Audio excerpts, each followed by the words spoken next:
चलो चलो चलो కానీ వండరా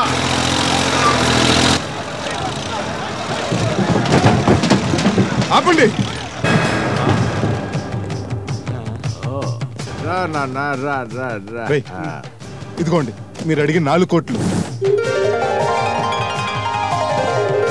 ఏంటి డబ్బే శభాష్ మొత్తానికి హీరో అనిపించుకున్నావయ్యా నాన్న ఆగండి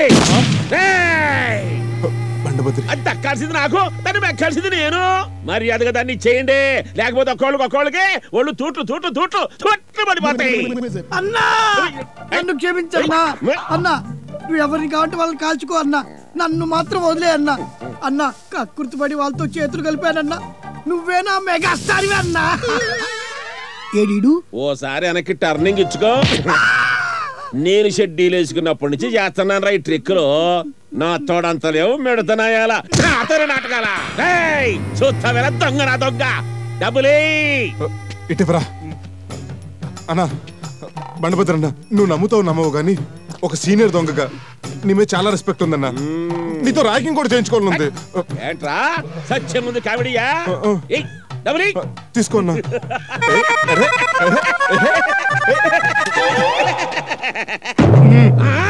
ఇదంతా తొండ మొక్కజొన్న కండ పట్టుకోరా రే ఎస్పస్లు ఇట్రండ్రా ఇప్పుడు నేను మీ అన్నం చంపేస్తే ఆ శవాన్ని ఎప్పటికి మీ దగ్గర ఉంచుకుంటారా? అదేంట నా బాడీ స్మెల్ వస్తుందిగా అన్న నూరిపితేనే మ్యాన్హోల్ మూత తెరిచినట్టు ఉంటది చచ్చిపోయి శవం అయిపోతే గబ్బులేవదా అన్న అన్న మనలో మనమాటనా ఈ ముస్లిం తొందరగా చేసేసి మమ్మల్ని కూడా మేము బ్యాచ్ చేసుకోవాలి. చూసావా గన్ను చేయి మారగానే పార్టీ ఎలా మార్చేశారు. బండభద్రి ఎవరికి ఉపయోగపడిన మనిషి చస్తే తగలేస్తారు, మరుసటి రోజు మర్చిపోతారు. అదే ఇలాంటి పేద ప్రజలకు ఉపయోగపడితే గుండెల్లో గుడి కట్టి ఈ గుడిసెల మధ్య విగ్రహం పెట్టుకుంటారు. ప్రాణాలు తీయటం ఎంతసేపన్నా ప్రాణాలు పోయటమే కష్టం. ఇంత పెద్ద బాడీలో ఏదో ఒక మూల బఠానీ గింజంతైనా బ్రెయిన్ పెట్టుంటాడుగా భగవంతుడు. ఒక్కసారి దాంతో ఆలోచించన్నా. గజ దొంగలో సీనియర్ ఎన్టీఆర్ లా, యమ దొంగలో జూనియర్ ఎన్టీఆర్ లా నీలోనూ ఒక మంచి దొంగ ఉన్నాడని నిరూపించుకో. ఆంధ్రా దొంగలంటే ఆవకాయ కారంగా ఉండాలి, రుచిగా ఉండాలి. అదేం దిక్కుమల పులికిరా, అందరూ ఏదో చెప్తున్నారు కదా, నేను కూడా చెప్దామని. వీడు కూడా చెప్పాక నువ్వు మారకపోతే ఇచ్చారా ఆ క్యాష్ ఇచ్చారా? వద్దు, ఇంకేం వద్దు. క్లైమాక్స్ లో ఈ డైలాగులు చెప్పి నా బ్రెయిన్ వాష్ చేశాక కూడా ఇంకా క్యాష్ అడగడానికి నాదేం బండ కాదయ్యా, గుండె. చిన్నాళ్ళైనా మిమ్మల్ని చూస్తుంటే ఈ ప్రొఫెషన్ లో ఉన్నందుకు నేను గర్వపడుతున్నాను. ఈ మంచి పనిలో నేను కూడా మీతో చెయ్యేస్తున్నానయ్యా. పదన్నయ్యా, అతనికి ఇచ్చేద్దాం. వీనబ్బా సినిమా పెళ్లిలో తాడి కట్టే ముందు డైలాగులు ఆగండి అంటూ ఎంట్రీలేదురా బాబు. రండి సార్ రండి. ఇంత మంచి కార్యక్రమానికి అతిథులను ఎవరిని పిలవలేకపోయామని తెగ ఫీల్ అవుతున్నాం. సమయానికి మీరు వచ్చారు. రండి సార్, ఈ గొప్ప కార్యక్రమాన్ని మీ చేతుల మీద కానివ్వండి. పదండి సార్. ఏ బేడీలు మా చేతికి కూడా వేయిద్దామనా? దోపిడీ చేసి బ్యాంకుని మోసం చేశావు, యూనిఫామ్ వేసి డిపార్ట్మెంట్ ఇచ్చి ఇచ్చేసావు. ఒకసారి మీ రివాల్వర్ ఇవ్వండి సార్. అందరు దొంగలు అండర్ అరెస్ట్. తీసుకోండి సార్ మీ రివాల్వర్. అరెస్ట్ అవడానికి మీరు రెడీ సార్, కానీ ఒక మాట, ఇప్పటి వరకు మీలో ఒక్క దొంగతనం కూడా చేయని వాళ్ళే మాకు బేడీలు వేయాలి. What do you mean? We are police. అది ఇప్పుడు సీఎం అయినా పిఎం అయినా పుట్టిన ప్రతి మనిషి ఎప్పుడొకప్పుడు చిన్న దొంగతనం చేసుంటారు కదా. నాన్నకు తెలియకుండా ఆయన జేబుల నుంచి చిల్లర నొక్కేయటం, అమ్మకు తెలియకుండా పోపుల డబ్బాల నుంచి పప్పుండ్లు దొబ్బేయటం, చిన్నప్పుడు పక్కోడి పెన్సిల్లు రబ్బర్లు దొబ్బేయడం. ఏం కొట్టేసినా దొంగే కదా. మీలో ఏమాత్రం నిజాయితీ ఉన్నా, నిజం చెప్పే ధైర్యం ఉన్నా, ఏ చిన్న దొంగతనం చేసినా చేతులెత్తండి.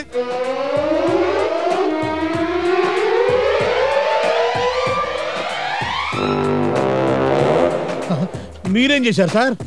కాలేజ్ హాస్టల్లో పక్కవాడి కట్రాయర్ కలర్ బాగుందని కొట్టేశానయ్యా.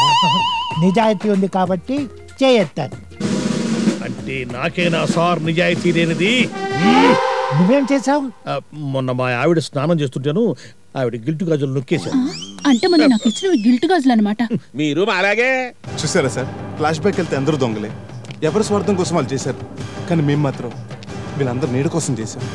డాడీ, ఒక్క క్షణం పోలీస్ అని మర్చిపోయి మనసున్న మనిషిగా ఆ పేదోళ్ళ గురించి ఆలోచించండి ప్లీజ్.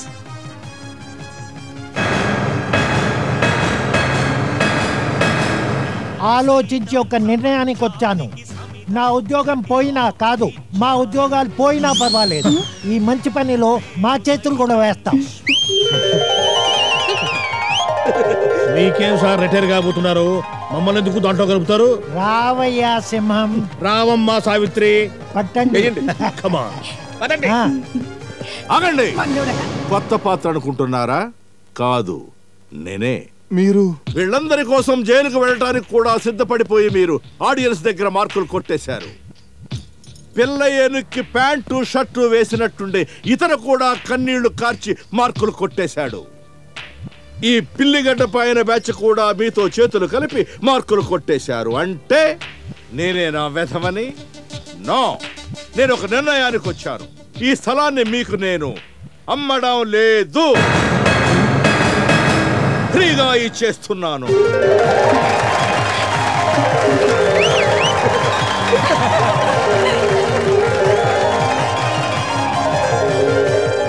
మీ మేలు మర్చిపోలేను సార్. థ్యాంక్స్ సార్, చాలా థ్యాంక్స్. కాదు నాన్న, ఒక మంచి పని చేసేలా నా మనసు మార్చినందుకు నేను నీకు థ్యాంక్స్ చెప్పాలి.